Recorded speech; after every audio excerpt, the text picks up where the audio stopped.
Maswerteng umaga po mga ka-STL. Narito na po ang resulta ng STL Rizal para sa araw na to, first draw October 21, 2025, araw ng Martes. Naway ang mga natayan niyo po mga numero kanina ay manalo nawa ngayong umagang ito, 11 AM. Kaya kunin niyo na po ang inyong mga ticket. Narito na po ang resulta.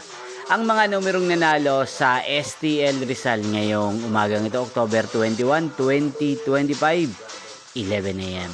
First draw result 35 at 25 in exact order. Again 35 at 25. At ngayong umagang ito sa STL Rizal, atin pong i-shoutout si Ate Mira ng Rizal na nanonood po sa channel na to. Shoutout po sa inyo Ate Mira, sana po ay nasa maayos kayong kalagayan. Inyo pong napanood ang resulta ng STL Rizal sa channel na to, Roderick Hernandez TV. Maraming salamat po sa patuloy niyo pong panonood at pagsuporta sa aking channel. Magkita-kita pong muli tayo mamayang 4 PM. Thank you for watching.